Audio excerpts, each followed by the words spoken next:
Hey, if you're pregnant over 40, I have just the community for you. It's a private community away from Facebook where women just like you come together to meet and support one another during pregnancy. To sign up for the waitlist, go to over40fabulousandpregnant.com/waitlist and be the first to know when the membership is open. I can't wait to see you inside.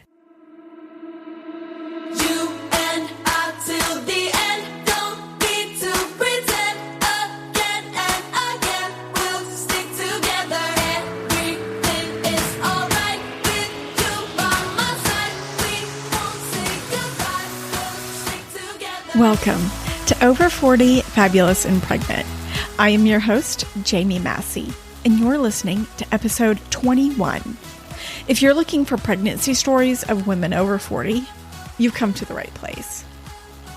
On today's show, we have Jenice from Forney, Texas, who is a wellness coach and writer sharing her pregnancy at 43. In this episode, she explains the importance of moving her body during pregnancy. She also shares her practices that helped her through her anxiety. She shares her gender reveal party. She explains how this delivery felt messier than the first one.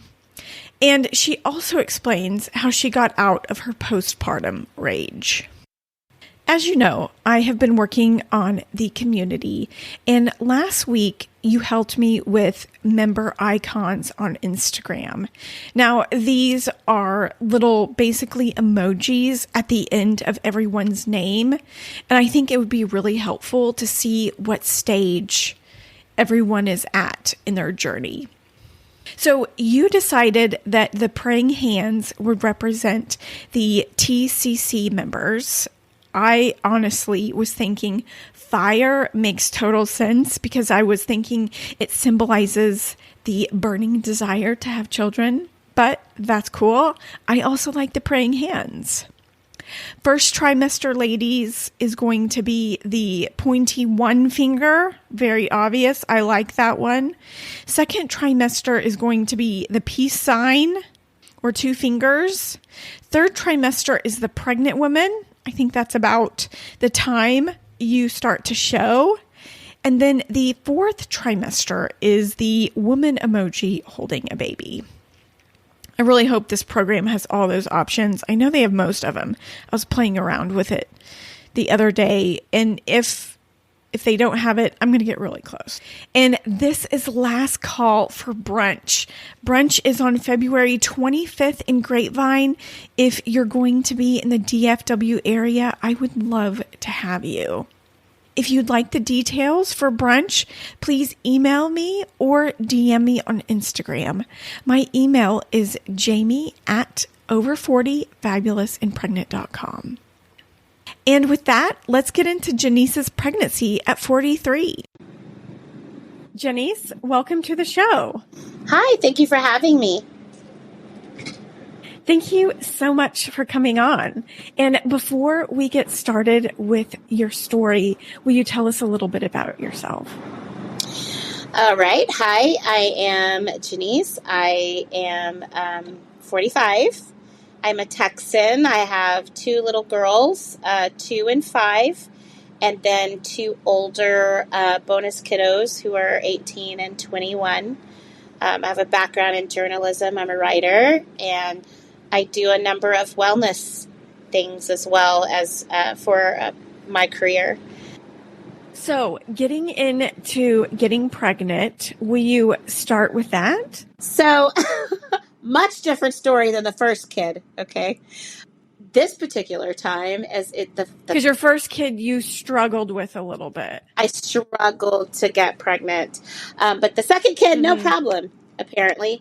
It just took one vacation to Florida on Valentine's Day. Wow. And that's what happened. It was pre-pandemic. And when I say pre-pandemic, we were on the plane reading about this COVID thing. Not here. It was showing signs here. Mm-hmm. But it was something that was like, oh, this scary thing that might be coming. And then by the time we landed back in Texas, It was full blown. Oh, yep, it's here. And quarantine happened not like probably 2 weeks later. And all in that same like 2 month period, I found out I was pregnant. Wow. It was so wild. I was not expecting that. I was definitely, as an older mother, still reeling, having at that time kind of a 2-year-old. I was not looking to have another baby at all. We always kind of talked about how it'd be kind of cool to have a son. With my husband having a boy and a girl that are older, we thought it'd be kind of cool to have a boy and a girl. Mm-hmm. And we had, we weren't looking to have another kid, but we had talked about, that might have been cool. And then I remember one day talking about having vasectomy within that same 6 months. I mean, actually, it was probably not even a couple of months before we went on vacation. Wow. Talked about a vasectomy. Uh-huh. And my husband was like, oh, but it took a while for you to get pregnant the first time, and you're older, and blah blah blah. It probably nothing will happen. And of course, then we had Charlie. Was your cycle just late? I was having weird things happening to my body that made me think that I was probably something was up. But I really have to admit I was in a lot of denial. I thought that I was in menopause. I thought this was early menopause. I was going through all these things. The cycle, yes, was late, but that was not my first clue. My body felt off. Uh-huh. It was just like, okay, here we go. It's game time. It's coming. I'm about to have menopause. I was like, it's coming. It's here. A lot of different things, spotting and weird cramping. What made you take a test? Actually, somebody forced me to take a test. And actually, my husband was one of the people. It was several. It was actually 3 people. My husband, at the time, a friend of mine that I lived by, and my nurse. Jenice, just take a test, she said. I said, I don't want to. I don't want to know. I wasn't ready. Like at this, I knew it could be a possibility. And that neighbor friend brought over some cheap tests. I'd never taken, by the way, these little dollar store tests. And I took probably 3 of them. What was your thought seeing that positive test? Wow. So I need to caveat this. I love my baby girl. I wouldn't trade her for nothing. But I was mortified. Really? Yes. I was mortified. I think that because you thought you were just done having kids. My first child was such a spitfire and challenged me, and I was still reeling from that. I mean, when people talk about postpartum depression and everything, they think, okay, that first year. But really, postpartum depression spans longer than just that first year. And I felt like I was going through some of that a little bit still, even though my daughter was 2. Mm-hmm. And so I felt like I was still trying to come into my own identity again and making sure I was a good mom. And I just didn't feel like I was ready for a second child to do this all over again. And so I was worried, financially worried. We were on the brink of some weird, scary stuff we all know about. Yeah, I was scared. I was scared about my body. Yeah. No, I appreciate your honesty. Sometimes it's hard to come to those realizations and even just be honest with yourself about your feelings. Yeah, I was very scared and uncertain, and as the pregnancy was confirmed and progressed and everything, we were under quarantine. I just thought, wow, what is this going to look like this time around? And I felt weird being older, to be honest. I was already a geriatric pregnancy the first time. I'm putting in air quotes you can't see, but to do it again after 40. I was like, what's my body going to do? Like, what is, am I going to have a C-section this time? Can I have a doula in the room? Am I gonna get a doula again? Like I just had a lot of uncertainty. Sure. So I kind of fell into some practices at home that helped me with my anxiety. What kind of practices were those? So I kind of got back into making sure I was meditating more often. I made a little meditative corner for myself. At the time, we were in an apartment, so it was a little bit hard. Had my stepson there and Maya, and then us. It was a decent apartment, but it was still an apartment and space was limited. So I made like a little corner for myself to go and meditate. And I made that a big priority. But for some reason, and maybe it's because always needing candles, I always loved to have candles. I started making my own candles again, which was very therapeutic. So that helped me a lot too. And leaning into a community of women in my fitness community, that helped too. So there's different things I did this time that I didn't do the first time, that I was more aware of things. And that probably is because I had gone through this before. And so I was like, okay, what about this? But they were much different pregnancies. Each of them were different. How so? I think with the first one, it was in some aspects scarier because I didn't know what to expect. Like overall, like if I were just to give the cliff notes of being pregnant, I didn't know what to expect. But the second time, I at least had some, okay, so there's this, things like breastfeeding, the expectation there and of what that might look like. Yes, prenatal yoga was fun, but now we actually can't leave the house, so I'm going to need to do stuff like that at home. So they were just different. I think I got around in some weird way. I got around better in both pregnancies. So like the first pregnancy, if I look back on it, I was doing a lot of physical work as far as I was a photographer. And so I was still finishing up gigs. And so I felt like, in all intents and purposes, I felt physically okay. It was tough, but I was doing it. But this time around, I felt like I was better off because I was moving my body a lot more, not just for an event. It was like I was moving my body daily. So I felt like in that case, I wasn't laying in bed as much as I was the other time because I'd have spurts of working, but then I'd be like totally it's just done. Whereas this time, I felt like I was a little bit more active. But in both cases, I gained a lot of weight. A lot. And I think that probably wasn't helpful to either pregnancy. But I think this time around, I carried it better. And I worked through it better. And a big reason of that, of course, is following some sort of plan. But also, I think I knew more of what to expect, what my body was going to do this time. Yeah.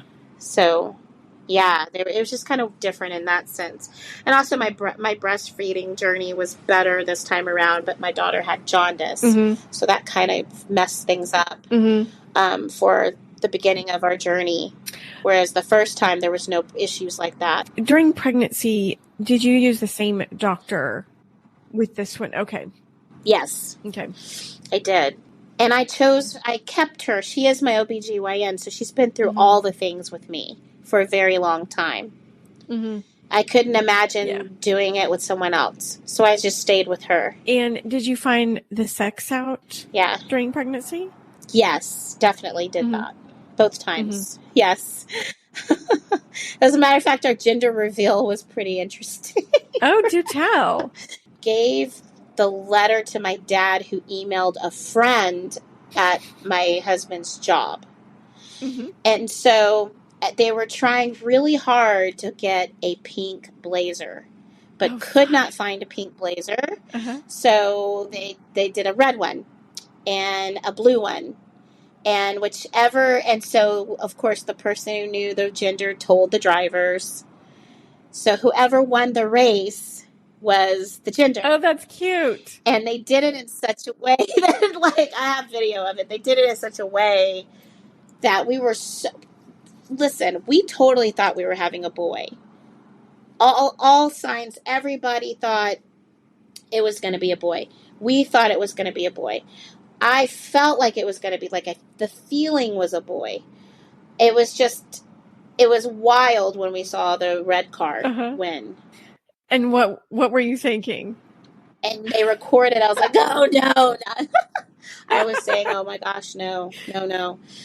Not because I desperately wanted a boy, because there's decisions you have to make with having boys. And, no baby is a cakewalk. But I already had a little girl, and I knew that 2 little fiery girls were going to be a challenge. So I was definitely, I don't want to say I was disappointed. I was scared. And so far, I was accurate in my fear. So. And what about products? Was there anything that helped you during pregnancy? Okay. Other than copious amounts of Taco Bell, let me think of what that. I did really. Diffusers were big for me. It's like I picked up my diffuser use, I think, at that point. And I was trying to make sure that I kept my belly oiled, but I cannot remember what I used. I wish I could. I wish I could remember. But really, I was still taking a pre-workout to kind of give me some energy, and it was approved. And my protein shake was approved. So those things were good, especially with the protein shake if I felt nauseous. So for me, I've never been the morning sickness, throwing up. I just felt sick to my stomach all day long. No. So if I could tell you anything, ginger ale was just always on lock and saltines. And I remember there were some times where I just tried to make myself sick. The nausea was so bad, but I never threw up. It was wild. So a lot of peppermint oil. Oh, man. Yeah, that kind of stuff. They need to change the name of it because it's not just in the morning. It's not. It was all day. So, gosh, I would have to say that was my friend. We kept ginger ale at the house, just at saltines. That's anything that I could get my hands on that had ginger in it, pretty much, and a lot, like I said, peppermint oil, for sure. And trying to keep it's a cocoa butter or something. I did definitely try to keep putting some sort of an oil on my belly, because with being being of color, the stretch marks and everything, wanting to make sure that they weren't out of hand. They're there, trust me, but I think they probably would have been worse if I hadn't kept my belly oiled. Yeah. Yeah, it's like you never really know if they help or not because you just lather it on. Just lather. It feels good. Can't hurt. That's all I can, Yeah, exactly. Couldn't hurt. So you had a 2-year break from each pregnancy. Yeah. How did you need to prepare for this baby any differently, or did you not need to prepare at all? So I think the first time I was very birth plan and this and that. And I think this time I wasn't as rigid. So I definitely tried to make sure I wanted to make sure I had my diffuser, and I wanted to make sure I had crystals. So I wanted to have a little altar space in my hospital room, which I did. And I wanted music. I definitely wanted music. I wasn't going to have a doula in there. The first pregnancy, my mom was in there. The doula was there and her assistant. My husband was in there. So this time was just going to be my husband. So the things I needed it to be making me feel comfortable in the space I was in this time around, the things I wasn't going to have. Both of them were natural pregnancies as far as I didn't have a C-section, but I did on both pregnancies tried to hold out as long as possible to get the epidural or the Tosin. Well, before we get into the birth story, I know you said you had some Taco Bell cravings. Yes. Did you have any other cravings? Did I answer you? I just realize, did I answer your question prior to this? It was like, my question was, how did you prepare for birth? preparing wise, I do want to make a point that preparing this time, I wanted to be more active. Mm-hmm. I did not want to feel sedentary. Mm-hmm. So this time I prepared by making sure I always moved my body. That first and foremost. I kept my body in movement because I did not want to, I wanted to be very, very strong in the birthing room. So that would probably be the only thing as far as preparing. And obviously a lot of meditation. Mm-hmm. Because again, even though I'd done this before, I was very nervous about what it was going to look like. As far as cravings, I don't know why. I never crave Taco Bell any other time the way that I do when I'm pregnant. Other cravings, I usually like beef, big craving, avocado sandwiches. Oh, yum. This time. Yeah, like avocado toast. I was doing a lot of avocado toast with egg on it. And then like the bagels topping. I love that inside stuff. of it. Mm-hmm. Yeah. Those were that, and I would make the egg a little over easy, so it had a little runniness, mm-hmm. but not too much, because I know you're not really supposed to do that. Mm-hmm. Not a lot, and I didn't do that all the time, but I did I love a little bit of a runny egg. I craved sandwiches, which you're not supposed to eat the deli meat. I know, but I did definitely crave. I want to say, birthday cake. That's always a craving. Birthday cake. Yum. Yeah. Like from the grocery store? Big like craving. From a box? Or? Yeah. Oh. It has to be from a grocery store. It has to be buttercream icing. It has to be white cake. And I remember that was such a craving that I think one time they put, my husband, because he's such a jokester, put something on there like, your A is pregnant, your ass is pregnant, or something ridiculous. So they are written on there from the store. That's cute. Yeah, so it was just, that's a huge, huge craving for me, birthday cake. That's usually when we're like, there's been a few other times we weren't sure if I was pregnant because I was super, super craving birthday cake. That's the biggest craving. When I'm craving birthday cake, like I have to have it, then my husband would raise his eyebrow. He doesn't anymore because snippity, snip, snap. Mm-hmm. But yeah, oh girl, birthday cake. Woo! Oh, yum. You're giving me the memories now. I would just sit there. I didn't care. And that was probably like pretty much why I gained, the weight that I did both times is just the birthday cake. Mm-hmm. But you are working it off. Yes. Yes, I am. You're kicking butt over there. Thank you. Thank you. I'm trying. It's definitely, it's not as easy this time as it was the first time. It's a little bit harder this time, but yes, I am. So getting into your birth, take us back when birth started. Okay, so one thing I haven't talked about is my blood pressure. So, my blood pressure, I hadn't, I have a family history of high blood pressure, but my blood pressure had always been great until pregnancies. So this time around, I was being, monitored for that. She wasn't liking my readings. And she kind of said, hey, we're going to have to, because I know how much you want to, do this on your own, but we're going to need to schedule. And I was like, great. I think what happened. She wanted to induce you. Yes. She wanted me to be induced, which is, fairly typical, obviously.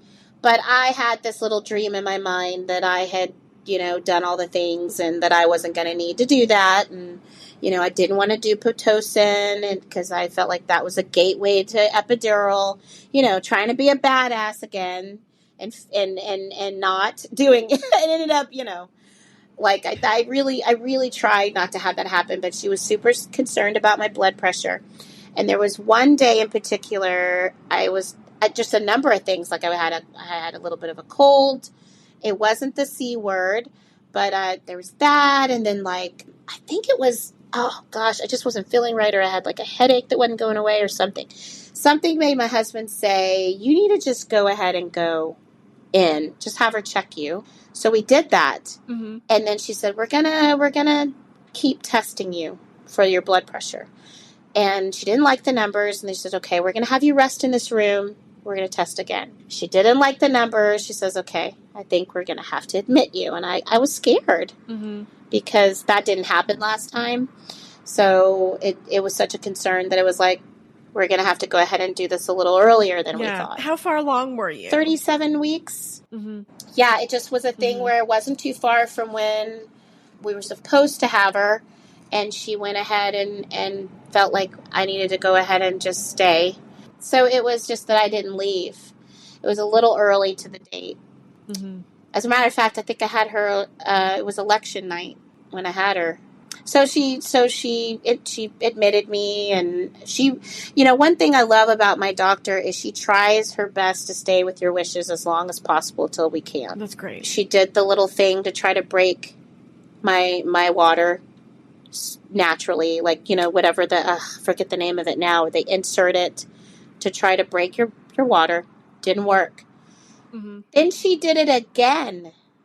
So I'm going to give a shout out. Dr. Elmquist is my doctor. Allison Elmquist at Medical City. So she did it again. She says, I'm sorry, it's just not working. And she said, we're going to have to do Pitocin. And I just cried. I didn't want to do it.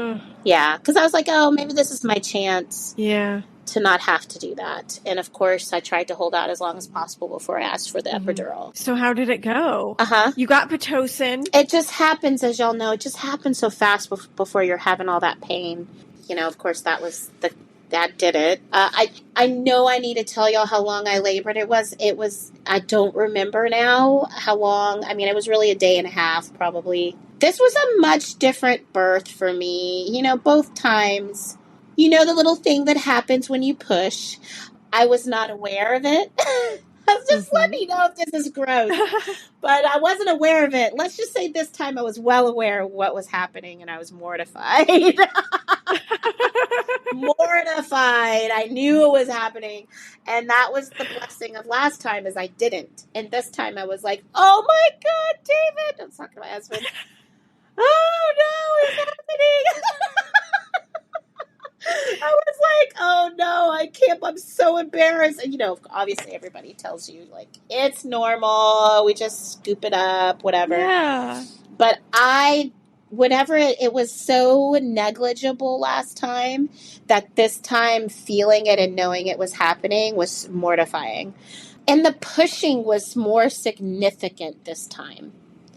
Like I could really feel this, and maybe because it's so fresh on my mind, but I don't know if I felt it so strongly like I did this time. It might be because my baby was bigger. This baby. Do not ask me how many pounds. I don't remember, but she was bigger than my first.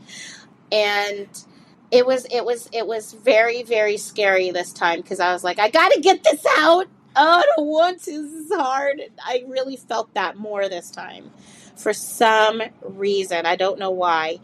And the other thing, oh gosh, I had a lot happening. So like I wasn't feeling good, but I guess from moisture or something, I had a very painful, what felt like a cyst at the inner part of my thigh.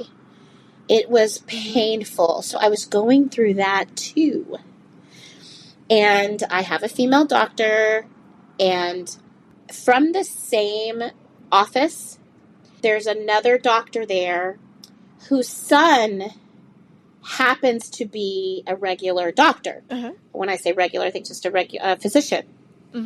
I don't know why this younger guy, he had to be called in to take a look at this area. So talk about a much different experience. I'm used to the fact that there was all these women, and then and my husband, here comes this guy who has to look at a very sensitive area, and because they thought they might have to lance it. So we're talking about the pain of being in this. I'm also dealing with the pain of whatever was happening. this cyst or whatever was happening. And they just kind of were pressing at that. So that was hurting. And, and we're really close to me having the baby. So trying to decide what we were going to do. And I guess all the pressing made it kind of just decide to eradicate itself. You guys, I'm sorry, this is TMI, but it eradicated itself. And that was some more mortification because I knew exactly when it happened. And so then there was dealing with that, like trying to, because it bled and things like that. Yeah. And this is right before I had the baby. Yeah, but to me, wasn't the pressure off? The pressure.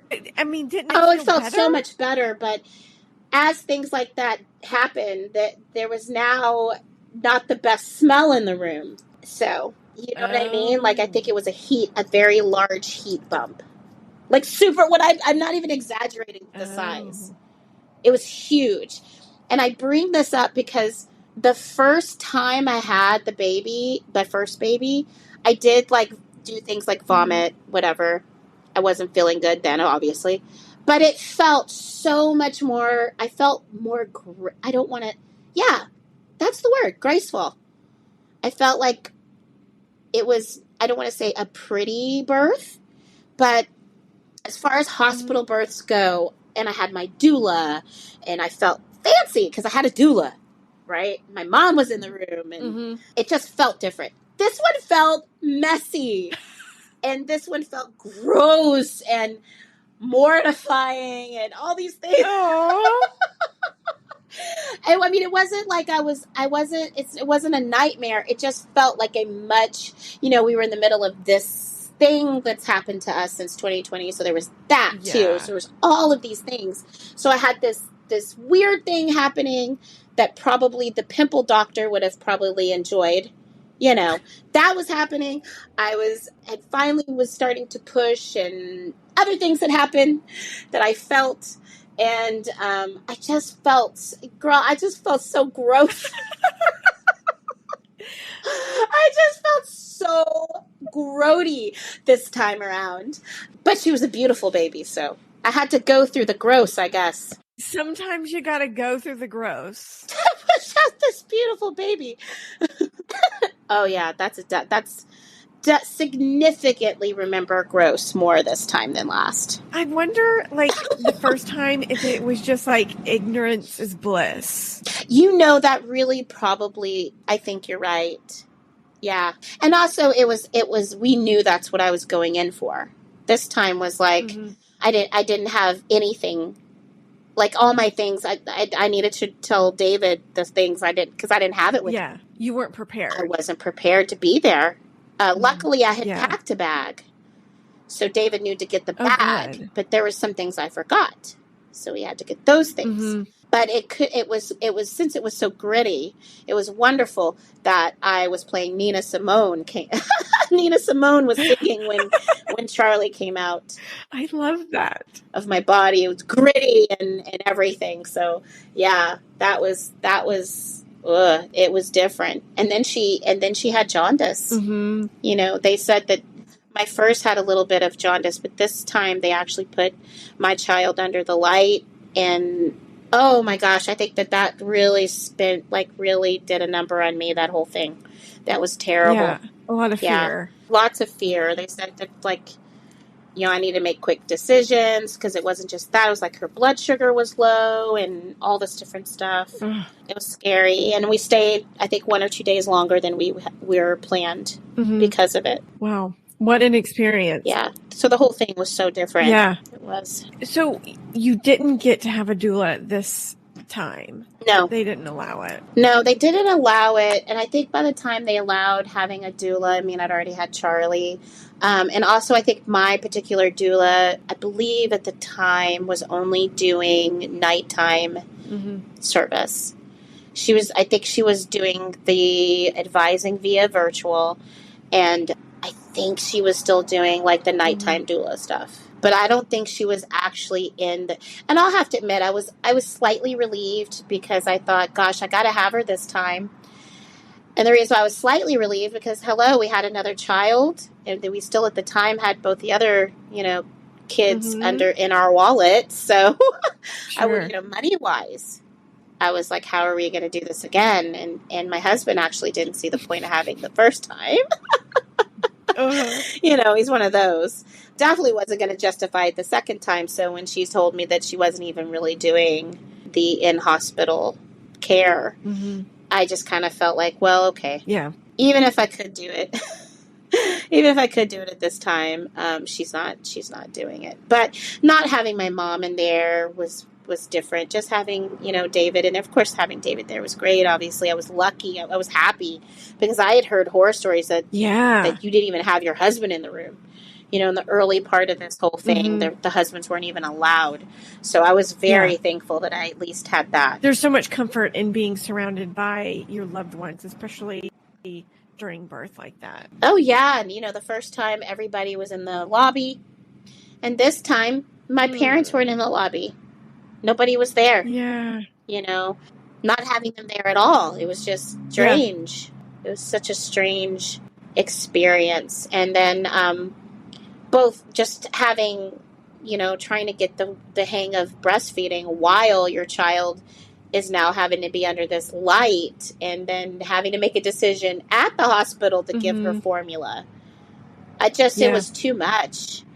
It was just too much. I was worried about breast milk for some reason at that time. I'd never been asked, do you want to give donor milk? I don't know how I felt about it.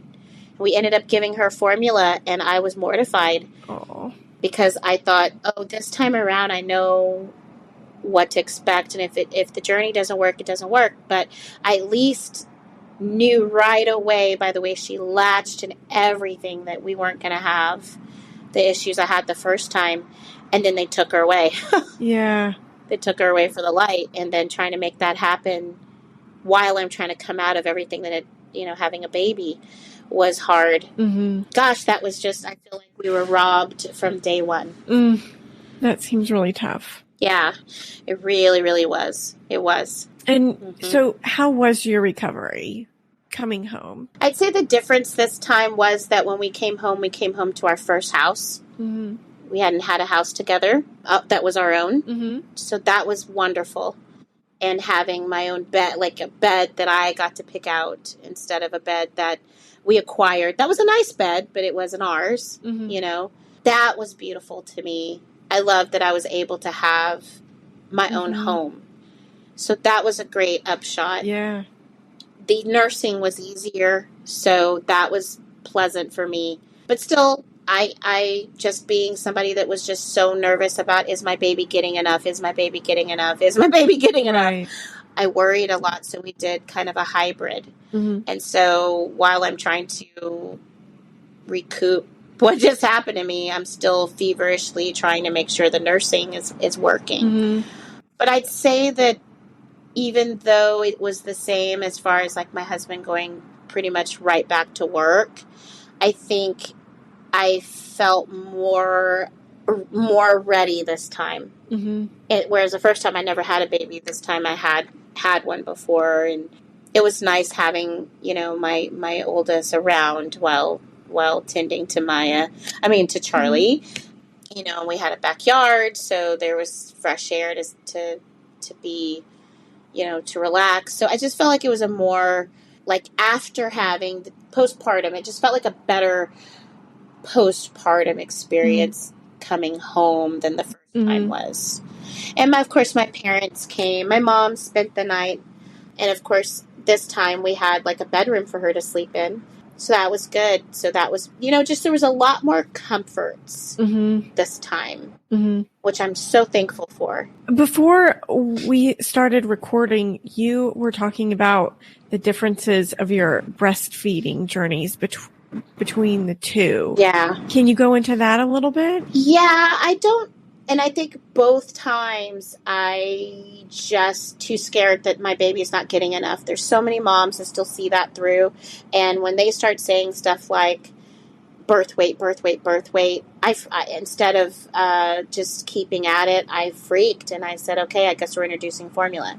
With my first child, there was formula way off the bat, more formula than there was breast milk. And she just wasn't going to the breast at all. Got to a point where she just didn't want it at all. And then I wasn't pumping enough. And I was just so lost in the whole idea of pumping. And I was mostly alone in all that. But what made and I found somebody, a lactation center, way too late that was the right fit. Because by the time I was there, I'm exhausted. My mental health is important too. and I just let it fall away. This time around, the baby liked being on the breast whenever, so I had that closeness, and she had milk. She had much more milk than my first baby did. We've nursed a lot more. But because of my freak outness, like just worried, I have a very strong trigger of hungry children. I think that's because I grew up in the 80s, and my husband and I just had this conversation. We grew up in the epidemic era with the UNICEF and Save the Children. I never wanted for food as a child, but a huge trigger for me is a hungry child. If my child tells me she's hungry, even though there's food in the house, she just doesn't want to eat it, I'm like livid. I don't do well. So when they tell me birth weight, and when, they're telling me this, that, I start worrying my child's not eating enough. So here comes the formula again. But the difference was this time I knew that even though I gave her formula, that we would nurse at night. She would nurse to sleep. She would comfort nurse when she wanted. She wanted to be at the breast. What happened was that once we were trying to break her out of being in our bed is when the nursing journey ended abruptly. Even the comfort nursing was just done very quickly because I wasn't nursing her to sleep in our bed anymore. I had moved to her room and laying her in her crib, trying to get her used to staying in a crib. And I'm sorry if there's anybody here with co-sleeping issues. So yeah, so I did safely co-sleep with my daughter. And so we were trying to move her onto a crib because she really outgrew the side sleeper crib very, very quickly. Just like the other one did. Standing up fast, crawling out fast. So we were moving her onto the crib. Wow. So that was most of our nursing time was at night. So when I nursed her, I put her into the crib. So that became less and less what she would take.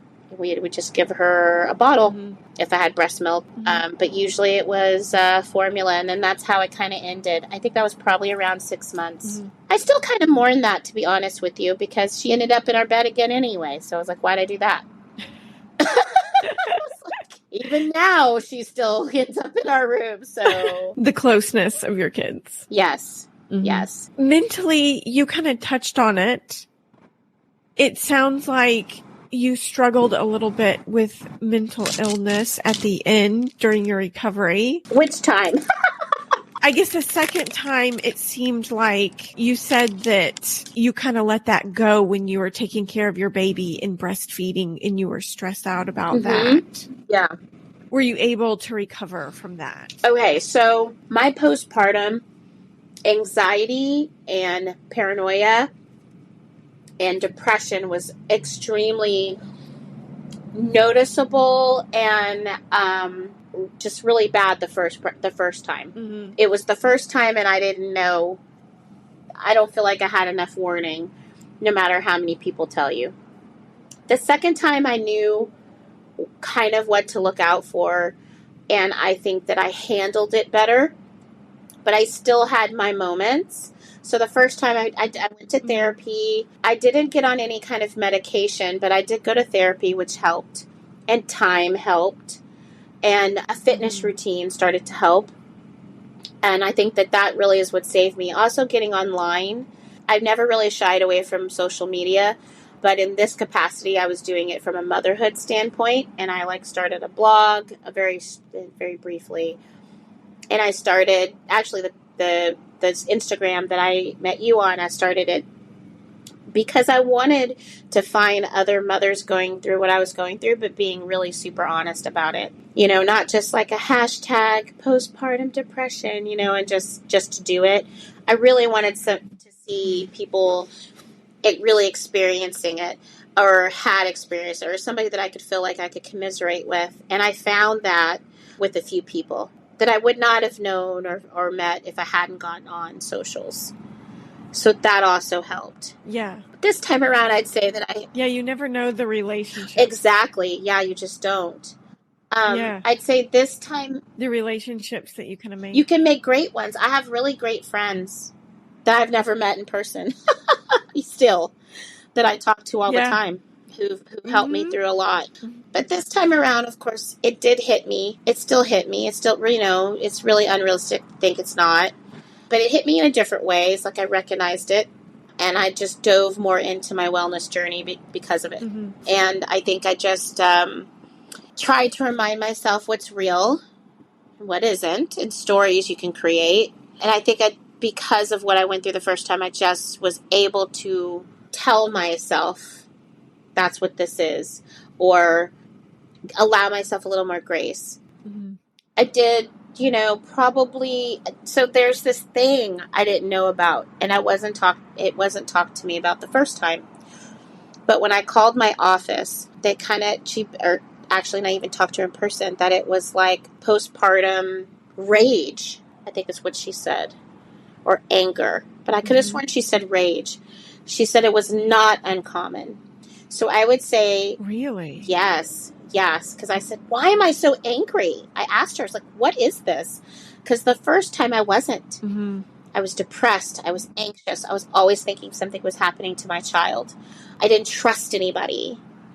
Even like my closest people that I could trust with my life, I was scared to trust with my baby's life. Like it would have gotten to that point. But this time around, it was anger out of just nowhere. Just angry. That was most of it. Wow. Not a lot of depression. Definitely had some low moments in that. This time around, I'm already kind of an empathic. I'm saying kind of because I hate the word empathic, but I'm empathic. Okay, it is what it is. Depending on who you ask, it's just your trauma response. I don't care, whatever you call it. Yes, I'm empathic. So I feel things very deeply. And so that's always going to be me, always. So my lows can get really low. And if somebody said something to me that I feel is so personal, or attacks something in me that I find inadequate in myself, then I can hit a low. So I feel like that was a lot more sensitive both times. So that wasn't unusual. The anger was. And I do think that came with being in postpartum, but not just postpartum with a 2-year-old, 3-year-old / 3-year-old. Yeah. So I had this baby and I had a 3. So I felt like for a while there was a stint, probably 6 months into 2021, towards the end there, that 6 months, I felt like I was always angry. And so I started on a generic for Wellbutrin. It did not set right with me. I started to have like tremors and ringing in my ears. Oh no. So I just never, it did not work. And for a while there, I said, okay, here was the answer. And then that did not work for me. So we phased me out. And then I was also dealing with blood pressure issues. My blood pressure was not becoming not manageable on what I always used. So there's a lot happening this time around. Yeah. That didn't last time. What helped with the rage? So I think once it became apparent that I didn't want to keep experimenting on what medication's going to make me better. I had to make my lifestyle non-negotiable, which means I need a pocket of time for my meditation and prayer time. I need to be able to work out. If I need to leave the house without children, then that's what I need to do. Recognizing that and making those things non-negotiable. Yeah, just really prioritizing yourself and your mental health. I don't think I really spoke to that the first time. I didn't know what I needed. And this time I did. I knew this time around that this could get kind of dicey, which it did. There were definite moments, and probably even after Charlie just turned 2, I have moments here and there, and I have to recognize them. I'm better at recognizing them now. And I know, okay, did I work out that day? What did I eat? Did I eat? Did I have my time with my altar room? Did I meditate? I know the things that help me. And none of it has been medication. And that's not me saying don't take meds. It just wasn't a path that worked for me. I don't like the idea of experimenting. Yeah. And it's your body. You know what's best. Right. I know that I'm so much better at handling things if I started my day with working out, started my day with a routine, like getting my work done first. Like if there's things I want to do with my business before the kids get up. I still have my moments. I have to recognize that if I'm feeling really triggered, I need to stop and do something about it. That's really good. Do you have any plans to have more kids? I guess not because of your husband, huh? Absolutely not. No. Okay. I basically do not want any more children. No. And I made it very clear he better go get a vasectomy. Okay. And that is what happened.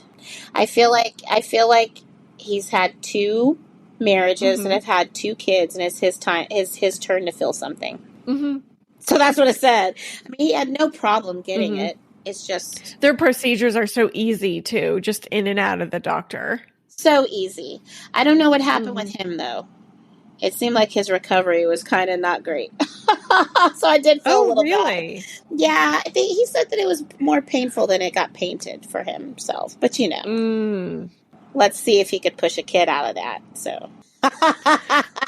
So what has been your biggest challenge being pregnant in your 40s? So physicality, obviously, being tired, that's going to be your general thing. But what I would tell you that the toughest thing about it is that I wanted to eat whatever I wanted towards the middle end. My birthday cake and all that. I knew that at this part of my life that it'd be a lot harder to lose that weight if I was going to eat that way. And that was harder for me. I feel like if I had been in my 20s and did that, it wouldn't have been such a big deal. But in my 40s, I was really resolving that, hey, if I'm going to eat that half a sheet of birthday cake, I'm going to fill that. Or it's going to add on. It's not going to just disappear because I had a baby.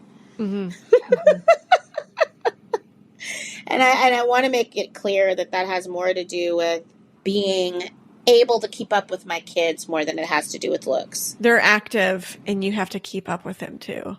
Right. Is there anything you'd recommend that would help prepare someone for pregnancy and birth in their 40s? Yeah, movement. Yeah, definitely. Within all of your modification, movement. I agree. I'm going to go on a walk with my dogs after this. Good. Yeah, walking, everything. Yeah, my goal is like 5 miles a week. That's a great goal. What advice would you give yourself when you were pregnant if you could go back? Knowing what I know now? Yeah, so laying off the birthday cake. Yeah. That's a hard one. Really. Yeah, watching what I ate a lot more than I did. And I did watch what I ate. But I also had a doctor that kind of nudged me that it was okay also to eat what I wanted. You got the okay. But I definitely would have said, hey, this time around it's going to be a little harder to get that off. Yeah. And so probably that. And probably really preparing myself, I didn't know what I was getting into with 2 kids at ages that were so young, like close. Knowing what I know now, I should have prepared for how difficult that was going to be, but also their dynamic with each other. Because I think I took for granted the doughy sweet times of my daughter hugging on to her little baby sister. If I should have realized, I think my husband tried to warn me too, that it was going to turn into things like throwing blocks at each other and maybe asking for advice early on about siblings because I'm an only child. And is that how you would prepare better? I mean, how would you prepare for that? I mean, if I were just being, and maybe I'm supposed to give like a very flowery answer, I would say that I would really need to be prepared because it's hard for me. I have no point of reference for sibling stuff. But at the most, whenever I was freelancing, stockpiling that money. Okay. I should have stockpiled it. So I was free. So one thing is that was a little bit different. I was freelancing pretty much at birth. Like, I was still answering and doing things, and people were like, "Oh my God, aren't you having a baby?" I was still like doing that, and because I wasn't prepared that day, remember? I wasn't ready. So I didn't have stuff done yet. So I was finishing stuff on my phone. Yeah. So I had done a lot of freelance stuff and used the money to entertain my daughter, fill my tank, have a little extra fun, pay for my nails. If I knew what I know now, I would have stockpiled more than half of it to pay for daycare. That has rested solely on the main income of the house, which is my husband, which I know is stressful because y'all know daycare is expensive. It's so expensive. It is. I contribute in other ways like groceries and gas and things like that. I want a bigger role. So I'm working towards that. But if I knew that what I knew now and how things ended up being, I would have saved all of it probably. Mm-hmm.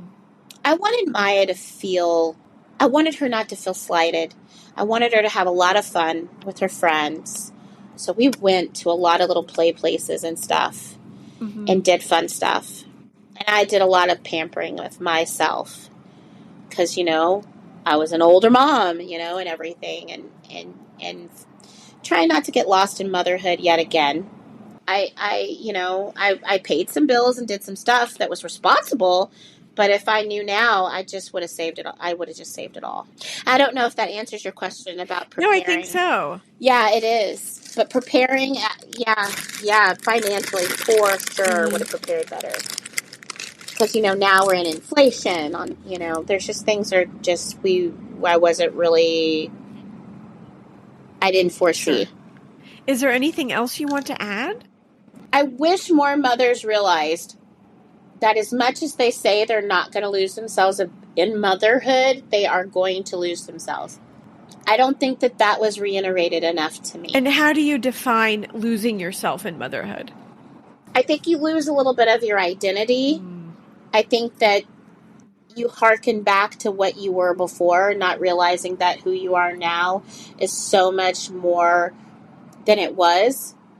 And looking at it as a gift, which is still hard sometimes to see because, if you see this different version of you before children and you're like, wow, I was so vibrant. I was so vivacious. I had more energy. I can remember where I put my car keys, stuff like that. But now looking at that, you're so much more like you had this child. You grew this child in your stomach.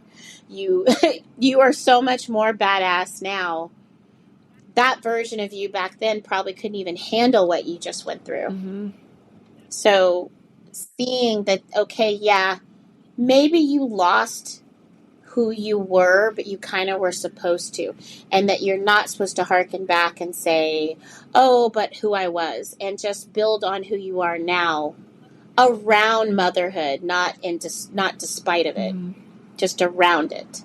And that you do deserve to have your own identity away from your children, while at the same time knowing that most of your identity is that you are a mom, because you are. That changes everything. You're always going to be a mom. I love that. So I think just defining who you are in this part of your life, as opposed to thinking that old me, I wish I was that old. No, you don't. You don't wish that you were the old you, because if you were the old you, you probably could not mother the way you do now. And you will feel that loss. It's a death. And if people don't prepare you for it, it can really go sideways. So I want any pregnant woman to know, yeah, you are going to feel like you lost yourself a little bit. And you are, because you're supposed to. You're redefining who you are. I love that. That's perfectly said. Yeah, I needed somebody to tell me that. And where can our listeners find you on the internet? So you can follow me on Instagram at Art is Life, not artist.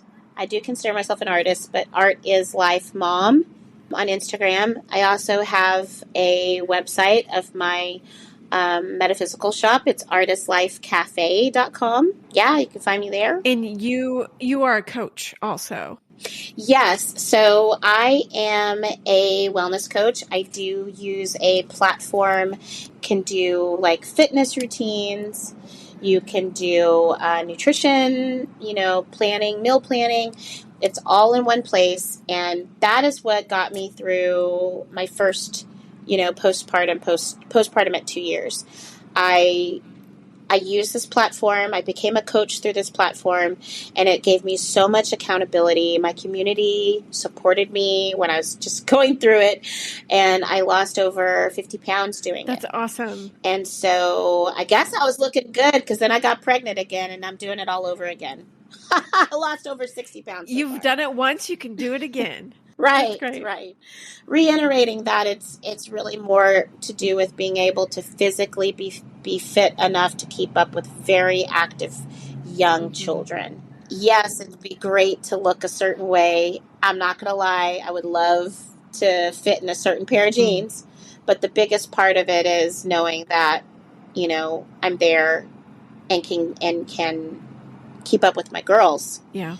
That's more important than anything. Well, I appreciate you coming on the show. Thank you for having me. It was so fun, and I love that we're local, so I hope we can get together soon. Me too. I look forward to that. And that concludes Jenice's pregnancy story at 43. I really appreciate her honesty and all her details in her stories. They were great. On next week's show, we have Jessica from San Diego, who was 47 when she gave birth. This was a total surprise for her. Thank you so much for listening. I hope you have a great week, and I will see you next Monday. Bye.